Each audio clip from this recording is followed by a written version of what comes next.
Bonjour à tous et bienvenue sur la chaîne. On se retrouve aujourd'hui pour le tirage du mois de mai 2019 pour les Vierges, ascendant Vierge et lune en Vierge. Si vous ne connaissez pas votre signe ascendant ou votre signe lunaire, j'ai mis en barre d'informations des liens qui vous permettront de les calculer. Si ce tirage ne résonne pas avec votre situation, gardez à l'esprit qu'il s'agit d'un tirage général et regardez le tirage de votre signe ascendant et celui de votre signe lunaire pour avoir plus d'informations. Alors, ce mois-ci, j'avais un petit peu envie de changer, donc j'ai utilisé le Rider Tarot Deck qui est l'un de mes jeux préférés. C'est l'équivalent du tarot de Marseille, mais dans la version anglo-saxonne. J'ai donc réalisé un tirage en 3 cartes, et ces cartes vont correspondre au début, au milieu et à la fin du mois de mai. Alors, pour la première carte que j'ai tirée pour vous, j'ai tiré pour vous la carte du monde. Alors la carte du monde, c'est une carte qui va nous parler de voyages, notamment de voyages à l'étranger. C'est une carte qui nous parle des gens qui nous entourent, de la société dans laquelle on vit. Cette carte nous invite à trouver notre juste place, à ne pas tenir compte du regard des gens et de ce qu'ils diront. Le monde nous parle aussi de réussite, ça nous parle de succès, ça nous parle aussi de la fin d'un cycle ou alors d'une situation qui peut-être va arriver à son terme.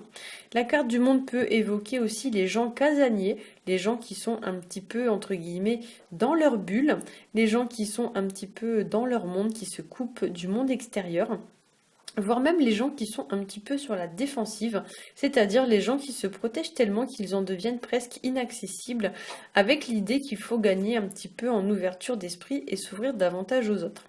On peut y voir aussi avec cette carte du monde l'idée de se dévoiler, l'idée de se mettre à nu face à une personne ou face à une situation. Il y a l'idée un peu de mettre carte sur table. Cette carte peut aussi évoquer une notion un petit peu de gestation, comme s'il y avait quelque chose qui était en préparation. C'est-à-dire que pour certains, il y a des projets qui sont en cours ce mois-ci, donc vous avez des choses qui sont en préparation, mais qui vont voir le jour seulement dans les mois à venir. Le tirage donne un petit peu l'impression voilà, qu'il y a des choses qui sont en attente, mais qui ne sont pas encore réalisées. Pour certains aussi, on pourrait même y voir un peu l'idée de la naissance. Alors ça peut être la naissance d'une situation, mais ça peut aussi être une naissance tout court, donc la naissance d'un enfant par exemple, ou alors ça peut aussi représenter une forme de renaissance, puisqu'on a donc avec la carte du monde la dernière carte du jeu, et la carte qui est placée juste à côté, la carte du magicien, qui est aussi la carte du battleur dans le tarot de Marseille, elle porte le numéro 1. Donc effectivement, on a donc une fin de cycle avec un début, donc la fin de quelque chose, et la carte 1, c'est le commencement de quelque chose. Donc pour certains, il est fort probable que vous ayez ce mois-ci des changements de situation, des situations qui s'arrêtent et d'autres qui commencent, voire des transitions entre deux situations. Alors la carte du battleur, elle, c'est une carte qui va nous parler, comme je l'ai dit, du début d'une situation, de quelque chose qui commence.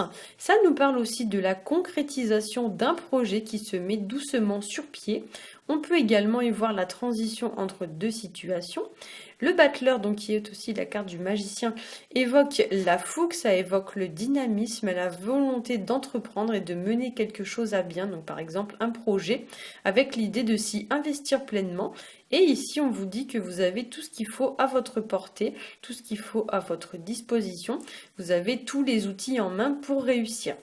Avec cette carte, attention quand même à ne pas vous lancer non plus tête baissée sans réfléchir. Parce que juste à côté, on a la carte de la papesse, donc on va y revenir. Mais c'est une carte qui nous parle quand même de prendre son temps et d'étudier les choses.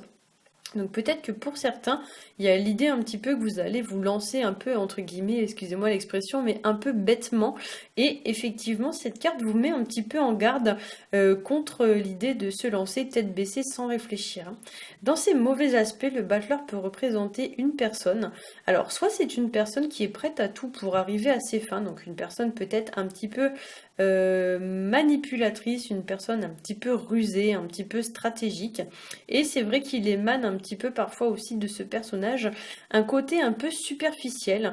Donc c'est un peu l'idée de la personne qui parle beaucoup mais qui sait pas trop de quoi elle parle. C'est que du blabla, mais c'est pas forcément quelque chose de très sérieux. On peut aussi y voir un petit peu une personne un peu vénale, donc la personne qui s'intéresse beaucoup à l'argent. Voilà, c'est le style de personne par exemple qui est prête à tout pour l'argent. Le battleur, donc dans ses côtés un peu négatifs, représente aussi une personne un petit peu malhonnête, une personne qui pourrait essayer de vous arnaquer. Donc attention aussi à ce style de personne ce mois-ci. Et c'est vrai que le battleur, c'est quelqu'un qui est plein de bonne volonté, mais c'est vrai qu'il n'a pas forcément les connaissances nécessaires. Donc souvent, on l'assimile un petit peu à un adolescent. Donc c'est quelqu'un qui parle beaucoup, qui a beaucoup de choses en tête, mais qui pour autant ne mène pas forcément au bout en fait tous les projets qu'il a en tête, hein. Pour certains aussi avec cette carte on pourrait évoquer une personne un petit peu immature, voire une personne parfois un petit peu entre guillemets un petit peu bête, ou alors une personne aussi avec un tempérament un peu impulsif, donc un petit peu comme un adolescent ou comme un enfant, une personne qui s'enflamme très vite mais pour pas grand chose, hein, voilà. C'est une personne qui manque un petit peu de raisonnement, qui manque un petit peu d'expérience de la vie, ou bien une personne voilà qui est beaucoup, peut-être un peu même trop dans l'apparence, une personne qui se donne un genre, qui se donne un air, ou alors une personne qui se fait passer pour ce qu'elle n'est pas. Et avec la carte de la papesse qui est située juste à côté, on va vous inviter un petit peu à utiliser votre intuition pour démasquer ce genre de personnage, hein. La carte de la papesse, c'est en effet une carte qui va nous parler d'observation. Ça nous parle d'étudier une situation, de faire preuve de discernement, de réfléchir avant d'agir. C'est une carte extrêmement lente, donc c'est une carte qui va nous parler vraiment de prendre son temps, de peser le pour et le contre d'une situation, de tirer vraiment une profonde réflexion. C'est une carte aussi qui nous parle beaucoup d'intériorité, donc il y a un petit peu l'idée de garder pour soi certaines choses. On observe un peu la situation comme ça, mais sans forcément l'exprimer ou sans forcément le dire. On garde un peu des choses pour soi. La papesse nous parle aussi de maturité, ça nous parle d'introspection, ça nous parle de garder des choses sans le révéler aux autres. Donc si par exemple vous observez une personne qui fait un petit peu n'importe quoi, peut-être c'est pas forcément le moment de le dire, mais voilà, vous regardez, vous observez, vous prenez note, mais il faut pas forcément aller en parler, hein. Avec cette carte, on pourrait nous parler aussi d'une personne qui tempère ses émotions. On les garde un petit peu sous contrôle. C'est une carte qui est quand même assez froide, voire même un peu austère, hein. La papesse, elle n'est pas forcément hyper drôle, hyper fun. C'est une carte qui va donc vous inviter à garder un tempérament assez sérieux, assez discret aussi. Et en ce sens, c'est une carte qui peut représenter un petit peu les mystères, les secrets que parfois nous sommes amenés à découvrir au long de notre vie. C'est une carte aussi qui va vous demander d'ouvrir l'œil, de faire preuve de beaucoup de discernement.